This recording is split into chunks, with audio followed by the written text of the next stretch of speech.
In the previous classes, we were talking about natural and step response RL and RC circuits.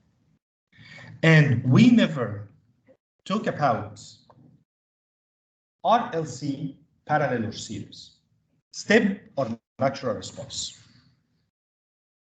Today, we are going to derive some equations related to RLC circuit. But the problem for RLC circuit, maybe it's connected in series, maybe it's connected in parallel. Maybe I have step, maybe I have natural response. You know the difference between a step and natural response. Natural response means I don't have external source while I'm using the capacitor or inductor.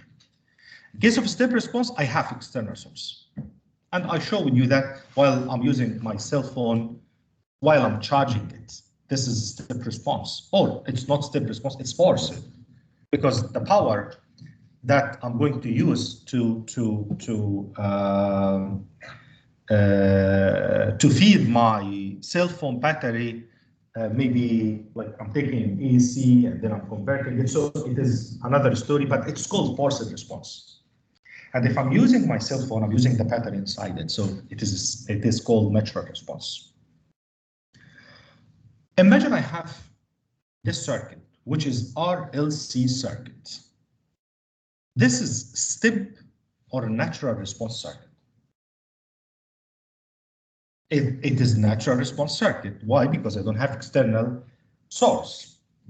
If you try to look to this circuit, I have R connected in parallel with L, connected in parallel with C. And I have inside L stored energy, and it is represented by IO. This is the initial current in the inductor. And the current at any time in the inductor is called IL of t. And the direction of this current is the same like the direction of the initial current in the inductor. And for the resistor, I'm assuming I have a current here at any time. Its name is I, R of t. And I have in the capacitor initial voltage. Its name is VO or V0, which is the initial voltage across the capacitor. And the current in the capacitor at any time t is called IC of t. This is my circuit that I'm going to use for finding the relation between the voltage and the current. What I would like to do right now, I would like to find the voltage between that point and that point, or across the resistor, which is the same like the voltage across the inductor, which is the same like the voltage across the capacitor, because all of them are connected in parallel. So the voltage between these 2 points, or these 2 points, or these 2 points is called V of t, and it is the same.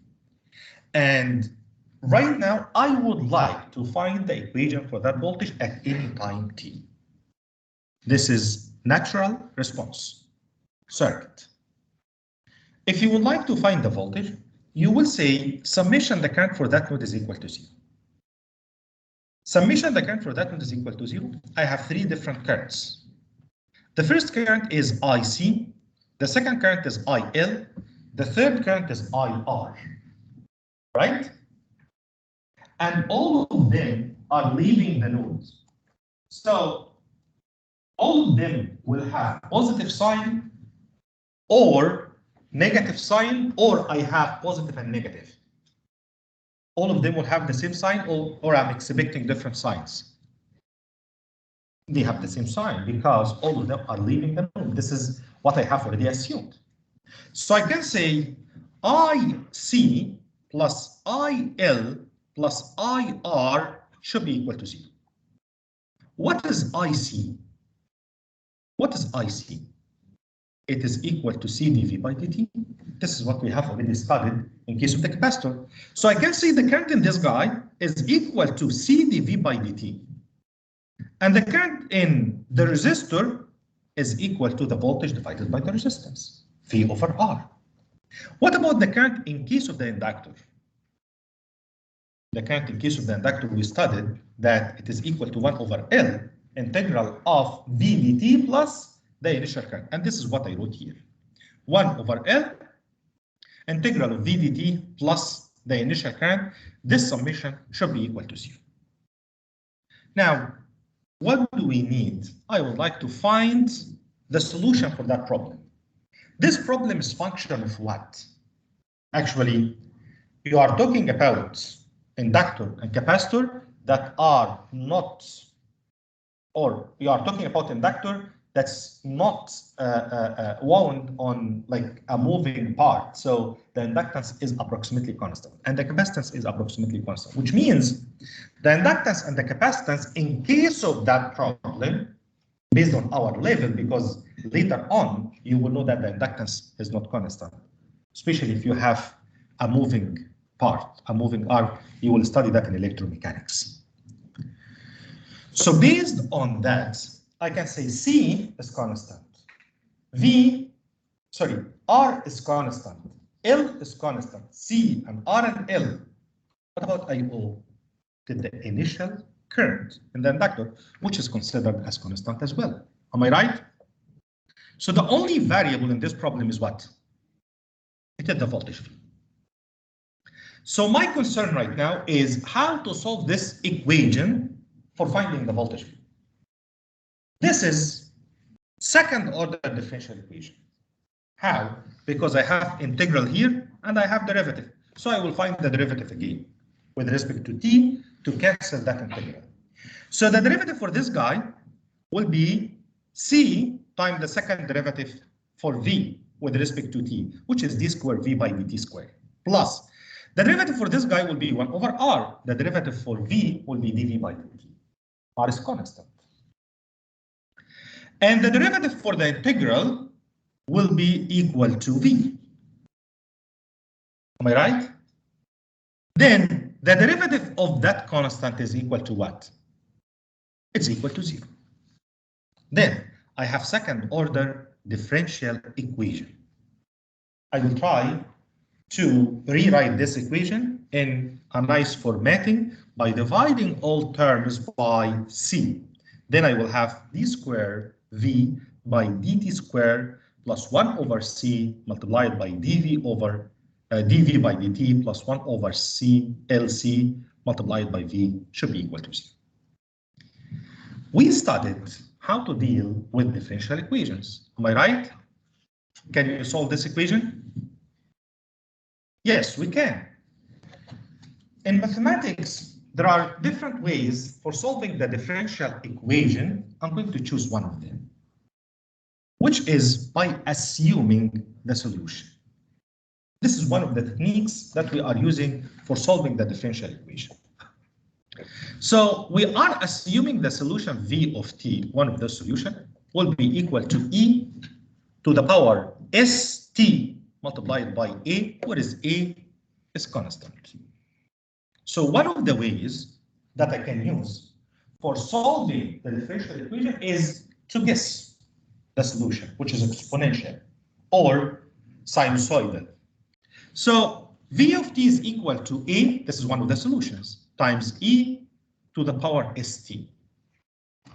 And then I'm going to substitute by that solution that I have already assumed in my differential equation to find s. What's s?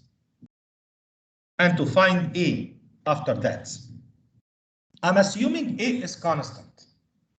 So s is depending on L and R and C.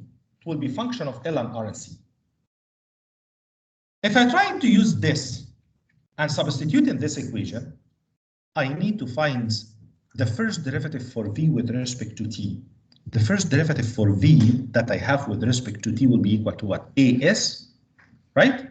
Times e to the power s, t. So I can say dv by dt is equal to a times s times e to the power st. What about if I would like to find the second derivative, d squared of v by dt squared? It is equal to a times s squared e to the power st. Now, I'm going to substitute by all of those inside this equation. I have d squared v by dt squared, which is equal to as squared e to the power st, which is this term. plus 1 over RC multiplied by dV by dt. Actually, dV by dt is equal to AS times e to the power st, which is this term. AS times e to the power st divided by RC. This term is represented by AS times e to the power st. Plus 1 over LC multiplied by V. You assumed V is equal to A times e to the power st, so A times e to the power st. Any question for that? Now, I will try to simplify my equation. Again, what is A? I'm expecting that A will be constant. We will see what is the value of A. I will try to simplify my equation by taking A times e to the power st as a common term, and at that time I can take A times e to the power st from the first term. So what is left? S squared. From the second term, what is left? S over RC. From the third term, what is left? A e to the power st. I took it outside, so what is left? 1 over LC. What I have right now, I have A times e to the power st multiplied by S squared plus S over RC plus 1 over LC should be equal to 0. Can I say A times e to the power st is equal to 0? No, I can't. Why no? Because this is the solution that you assumed. You assume the solution is equal to A times e to the power st. So if I have 5 multiplied by x equals 0, what is x value? It is 0. Can I say 5 is equal to 0? No, actually x is equal to 0. Based on that, I can say S squared plus S over RC plus 1 over LC should be equal to 0. And we are calling this characteristic equation. You are going to study in third year and fourth year control, automatic control and digital control. And you will deal with that characteristic equation again. It's very, very important equation. It is used for finding the features of the system. By using this equation, I can say the system is stable or it is not stable by doing some analysis. Anyway, so right now I have S squared plus 1 over RC times S plus 1 over LC is equal to 0. Is this differential equation or polynomial equation? It is polynomial equation. How to solve the polynomial equation? We studied in mathematics before. If I have a polynomial equation which is written like ax squared plus bx plus c is equal to 0, the solution will be equal to negative b plus or minus square root of b squared minus 4ac divided by 2a. Do you remember that? This is what I'm going to do. So for solving the polynomial equation, I'm going to find S, which is equal to negative b. Where is b? Actually, this guy is representing b. This guy is representing c. This guy is representing a, which is 1. So negative b, which is negative 1 over RC, divided by 2a, a is 1, so I have negative 1 over 2RC, plus or minus square root of b squared, which is this guy, divided by 2a, so divided by 2, minus 4ac divided by 2 squared, so I will have 1 over LC. And this will be the first solution because I'm expecting positive negative here. So I can say S1 is equal to negative 1 over 2RC plus square root of 1 over 2RC squared minus 1 over LC. And S2 should be equal to the same like this guy, but instead of positive, I have negative. because I'm expecting two solutions for that problem. Are you still with me or you got lost? I didn't do anything. I wrote the equation and I tried to find the solution. Let me conclude what I said. What I did, I'm trying to solve the natural response of RLC parallel. So I said summation of the current here is equal to 0. I wrote that equation. Then I tried to solve that equation by assuming that one of the solution will be A times e to the power st. Then I substituted and I found that equation. And then I'm trying to find the roots for that equation. The roots for that equation will be S1 and S2. And we are calling these roots as complex frequencies. For simplicity, I'm going to assume 1 over 2 RC as alpha, because RC is constant. So for simplicity, I don't like to have many unknowns. I'm going to assume 1 over 2 RC is equal to alpha. And I'm going to assume that 1 over root square LC is equal to omega. Then I can rewrite this S1 as negative alpha plus square root of alpha squared minus omega O squared. And by the same way, I can say S2, it is similar to this equation. The only difference is instead of using positive sign, I'm going to use negative sign. In communication and in control system, you will hear about that again, and they are calling alpha as Neper frequency and omega O as resonant radian frequency. You are going to deal with these equations again in control system and communication. You need them. Any question? So now I have two solutions for S squared. Negative alpha minus the square root of alpha squared minus omega O squared, or negative alpha plus square root of alpha squared negative omega O squared. Whereas alpha and omega are frequencies, but they have different names. They are a function of L and R and C. Alpha that you have already assumed it is equal to 1 over 2 RC. This is in case of you are talking about parallel RLC. That's why I wrote alpha in case of parallel. And omega that you are talking about, it is in case of parallel RLC. Again, what I did, I started by parallel RLC, natural response, and I tried to say summation of the current for the node is equal to 0. And then I tried to write the second order differential equation.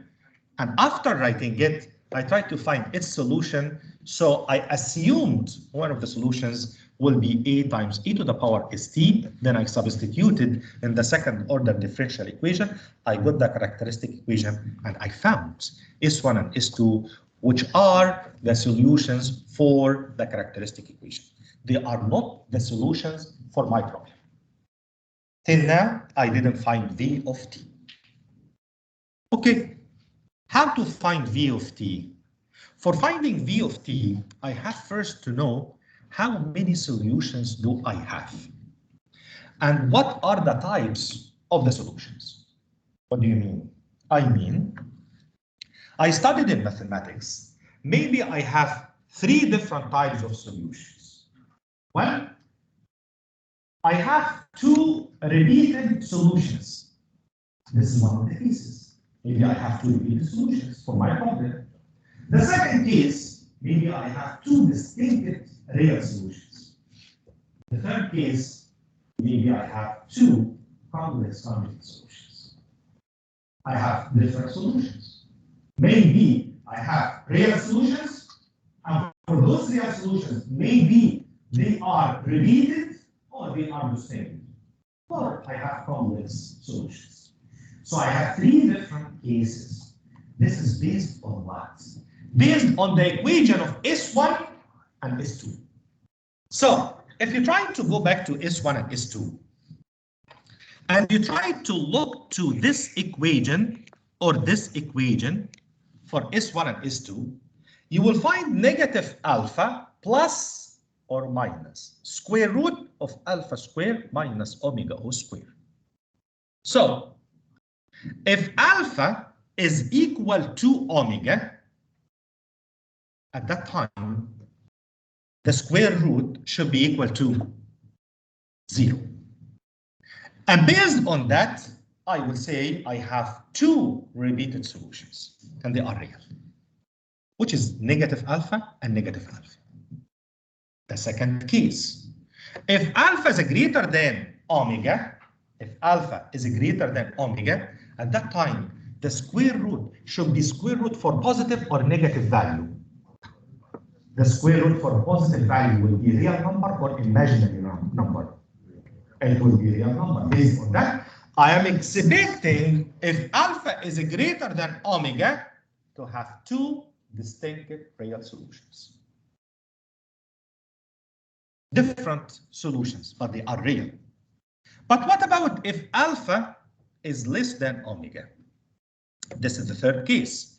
If alpha is less than omega, at that time, alpha minus omega should be positive or negative. It should be negative. And at that time, square root of -1 will be equal to j. So I'm expecting complex solution or real solution. I'm expecting complex. Not only that, they are complex conjugate. Right? Because one will be negative j and another one will be positive j value. So I have one of three different cases. Maybe alpha is equal to omega, maybe alpha is less than omega, maybe alpha is greater than omega. And based on that, I can find three different cases of solutions for V of t. So let us start by the first case. If alpha is greater than omega, so this is S1 and this is my S2. If I calculated alpha, what is alpha? 1 over 2 RC. What is omega? Square root of 1 over LC. If I calculated alpha and I calculated omega, and I found that alpha square is greater than omega square, which type of solution do I have? I have two real solutions, two different, right? And we are calling, based on that, I have two different S, S1 and S2.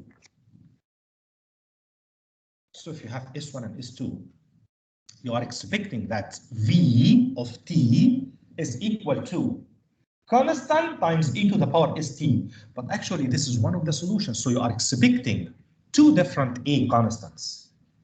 V of t could be A1 times e to the power S1t plus A2 times e to the power S2t.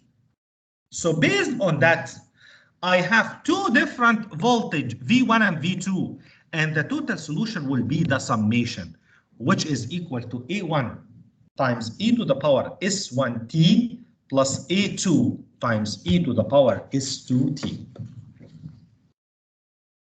So if I solve the problem for finding alpha and omega, and I found alpha is greater than omega, what am I going to do right now? I'm going to say the solution for my problem will be function of S, which is A1 times e to the power S1t plus A2 times e to the power S2t. This will be my solution. So if I try to solve a problem like that, what will be the first step? The first step is to calculate alpha and omega. After calculating alpha and omega, compare between them. If alpha is greater than omega, V of t is equal to A1 times e to the power S1t plus A2 times e to the power S2t. This will be my solution. Do I know the value of S1? Yes, I have already calculated it, which is negative alpha plus square root of alpha squared minus omega squared. And S2 will be similar, but instead of saying negative alpha plus, I will say negative alpha minus squared. So S1 and S2 are function of what? A function of R and L and C. What about A1 and A2? These are constants. Do we know them? I don't know them. From where I could find them? Yes, from the initial conditions. So I have to find V of 0 and dV of 0 by dt. V of 0 is equal to what? It is equal to e to the power s1 t plus a2 times e to the power s2t. But actually, if t is equal to 0, at that time, e to the power 0 is 1. So I can say V of 0 is equal to A1 plus A2. And what you have to do right now is to find the initial voltage at this capacitor. But the problem is, I have A1 and A2, right? These are two different constants. I need another equation. Am I right? From where I could find the other equation? From dV by dt. At t is equal to 0. But how to find dV by dt at t is equal to 0? How to find dV by dt at t is equal to 0? Yeah, but how to find the value of dV by dt? Which current?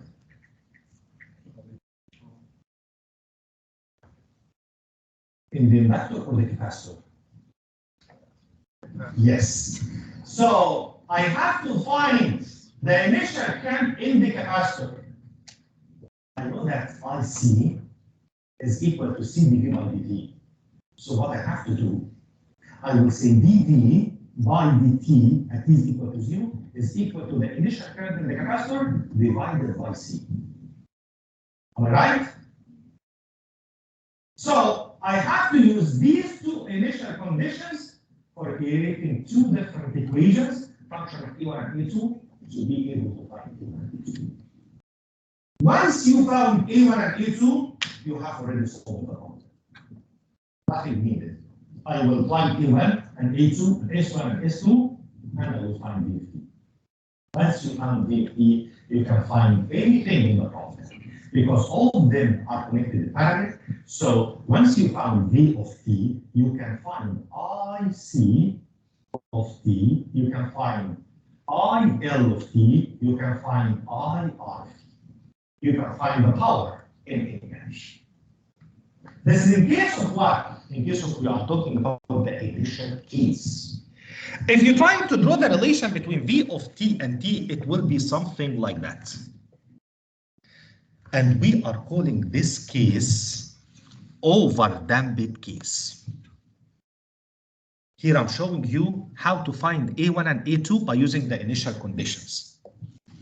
I will find here V of 0, which is equal to A1 plus A2, and I will find dV of 0 by dt, which is the first derivative for this guy will be A1 times S1 multiplied by e to the power S1t plus A2 times S2 multiplied by e to the power S2t. At t is equal to 0, I will have S1A1 plus S2A2. We are calling this case overdamped case. Again, I don't like to forget, and I don't like to get lost. I'd like to remember what I started talking about. What we started talking about is, if I have parallel RLC, and I would like to find the voltage in case of natural response case. For finding the voltage, I try to derive a general equation, which is saying summation. I started by saying summation the current here is equal to 0. Then I found this second order differential equation. And we said what we have to do is we have to find V of t by solving this second order differential equation. So one of the techniques that we are using for solving that equation is to assume its solution, which is A times e to the power st. And this is considered one of the solutions, and substitute by that in that equation. to find the characteristic equation, which we found it here. We tried to find the roots for the characteristic equation, to find S. And we found that we have two different S because this is second degree polynomial equation. Then we said the solution will depend on two different S. So we said the solution may be it is equal to V1 plus V2, which is equal to A1 times e to the power S1t plus A2 times e to the power S2t. This is by assuming that alpha is greater than omega, and I have two real distinct solutions.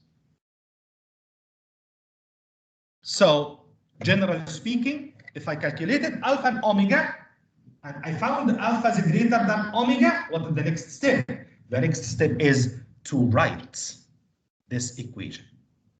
After writing this equation, what should I do? I will try to substitute in this and this initial equations, initial conditions, to find A1 and A2. Once you found A1 and A2, done. You have already solved the problem because you will write V of t. Unless I asked you to find the current in the resistor or the inductor or the capacitor at any time. Any question? This is the first scenario. The second scenario is alpha is less than omega. Oh, if alpha is less than omega, let us see S1 and S2. If alpha is less than omega, at that time, what are the type of the solutions am I expecting? Complex numbers. So I'm expecting two different solutions, but the problem is I'm expecting complex conjugate roots. If you try to see here, I will have j times square root of omega square minus alpha square. Am I right? If I assume that the square root of omega square minus alpha square is equal to omega d, at that time I can write S1 as negative alpha plus j omega d and S2 negative alpha minus j omega d. And this is what I did here. If alpha square is less than omega square, at that time, this case is called underdamped case. It is underdamped case. And we have two complex conjugate solutions. And based on that, I am expecting that S1 is equal to negative alpha plus j omega d. And S2 is equal to negative alpha minus j omega d. What's omega d? Actually, this is omega d, which is square root of omega o square minus alpha square. I took negative sign outside under the square root and I called it j. Are you seeing that, guys, or you would like me to explain it? What's your opinion? Any question? What I did here, this guy was equal to negative alpha plus square root of alpha square negative omega o square, but actually omega is greater than alpha. So what I did, I said this guy is equal to negative alpha plus square root of negative 1 multiplied by omega o square minus alpha square. Did I make any change? Is there any change right now? Then this guy will be written as negative alpha plus this guy is considered a j, square root of omega o square minus alpha square. Why I wrote it like that? Because omega is greater than alpha, and this is called omega d. Those who are teaching mathematics told us for solving problem like that has two complex conjugates, its solution is equal to summation of two terms, function of exponential and sine and cosine function. So the solution V of t is equal to constant, which is beta 1, times e to the power negative alpha t, multiplied by cosine omega dt, plus constant 2, which is beta 2, multiplied by e to the power negative alpha t times sine omega dt. Those who are teaching mathematics told us if you would like to draw this equation, it will be something like that. And this is what you did in the lab. You got different curves for underdamped, for overdamped, for critically damped. What we covered at the beginning, it was overdamped. Right now, we are talking about underdamped, and after that, I will talk about the critically damped. So, what do I need for solving that problem? I need to calculate alpha and omega. Let me repeat again the story from the beginning. Number one, calculate alpha and omega.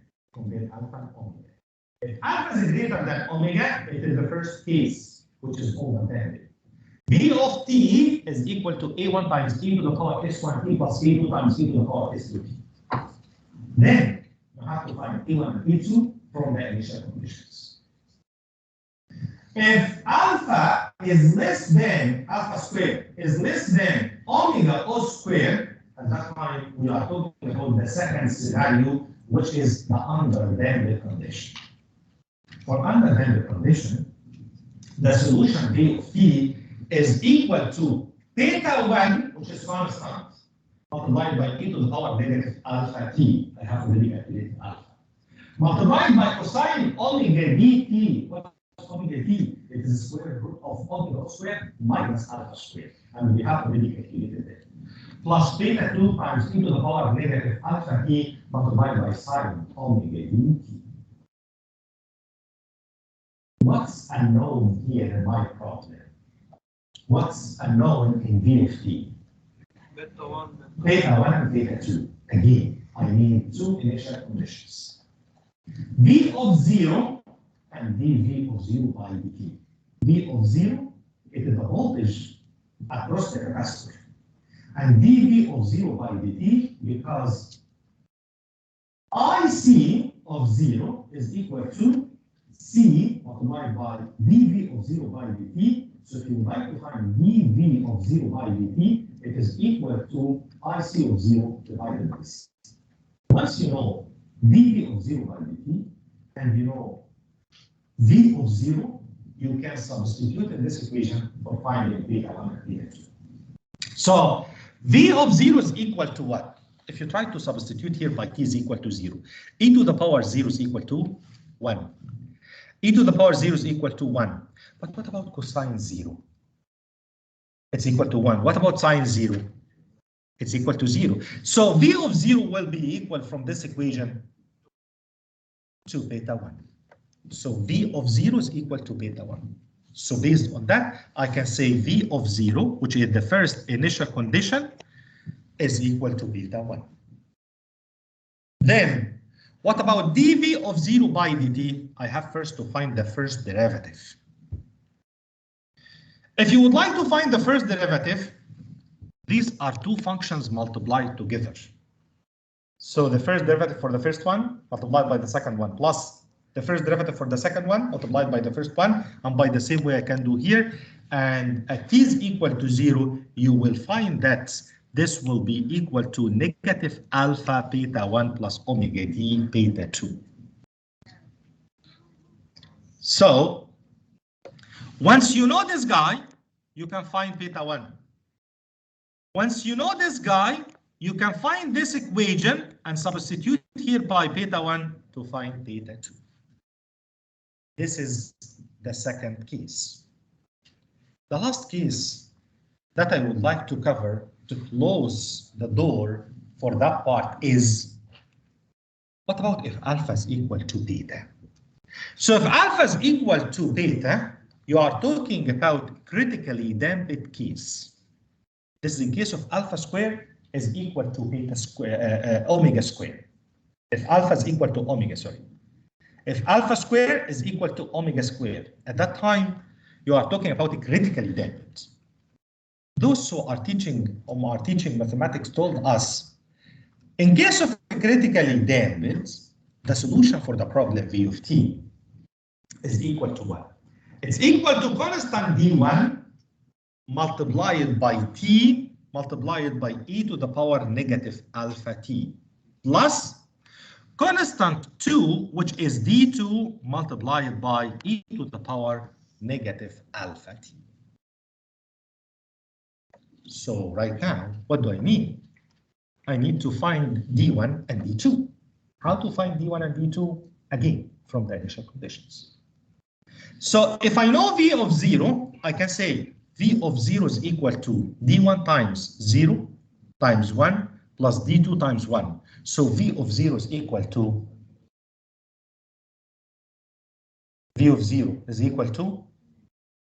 d2, yes.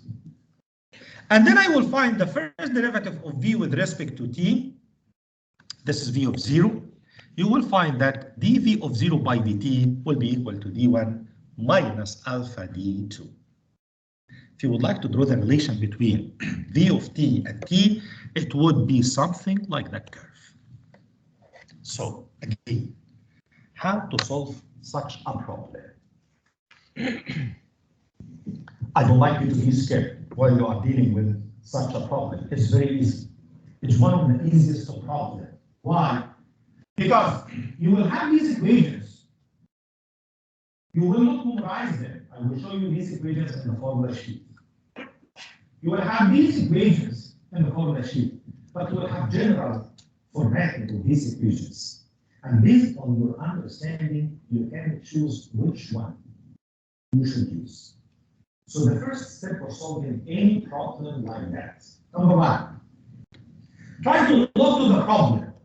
Is it natural or a step response? What we have already derived today is for natural response. Number two, is it parallel or series RLC? What we have already derived today is parallel RLC. So if I have parallel RLC, the first step for solving the problem, one, calculate alpha. Calculate omega O. What is alpha and what is omega O? Actually, alpha and omega O are represented by these two equations. So the first step for solving the problem, calculate alpha and omega. Alpha is equal to 1 over 2 RC. What about omega? It is equal to square root of 1 over LC. After calculating alpha and omega, I will compare between them.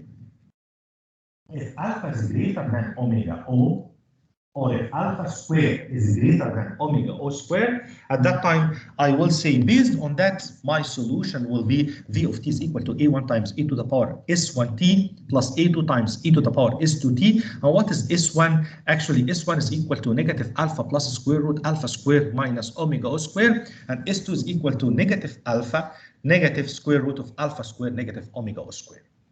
Once you calculated all of those, you will plug the value of S1 and S2 in that equation.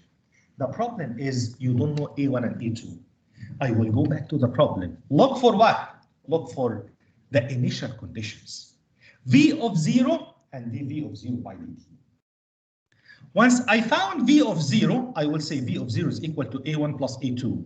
What about dV of 0 by dt? It is equal to IC of 0 over C, which is represented by this equation. Then try to solve these two equations for finding A1 and A2. Once you found A1 and A2, go back to V of t, plug them. This will be my solution. What about if I calculated alpha and omega and I found that alpha squared is less than omega O squared? At that time, you have to calculate omega d. And then you will say your solution will be equal to beta 1 times e to the power negative alpha t times cosine omega dt plus beta 2 times e to the power negative alpha t sine omega dt. And you need to calculate beta 1 and beta 2. How? From, again, the initial conditions. V of 0 is equal to beta 1 and dv of 0 by dt is equal to negative alpha beta 1 plus omega d beta 2. Once you found these two equations, you will be able to calculate beta 1 and beta 2 and then plug them here, and this is the end. But what about if alpha is equal to omega, alpha square, alpha O square is equal to omega square, alpha square is equal to omega O square. At that time, my solution will be represented by this equation, which is d1t times e to the power negative alpha t plus d2 times e to the power negative alpha t. And then you need to calculate d1 and d2 from the initial conditions. So you will find v of 0, which is equal to d2, and you will find dv of 0 by dt, which is equal to d1 minus alpha d2. Then you will find d1 and d2, plug them here, this at the end. It's straightforward problem. How can I play with this problem with you?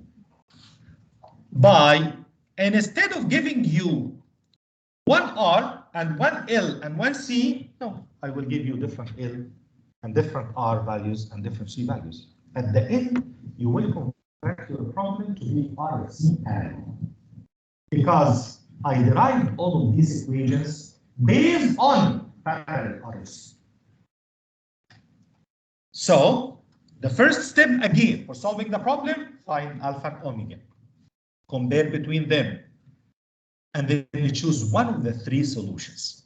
And then you will have two constants. You will find them based on the type of the solution. And based on the initial conditions, you can find the constants. You will plug them. Once you found the voltage, solving anything in the problem will be very easy. Maybe I'll ask you to calculate the current here. I is equal to C dV by dt. Maybe I'll ask you to calculate the current here. It is equal to V over R. Maybe I'll ask you to calculate the current here at any time. I can say it is 1 over L integral of V dt plus the initial current, or I can say it is function of this guy and this guy by saying summation the current here is equal to 0. Any question, guys? Okay, have a great weekend. I'll see you on Monday. Thank you.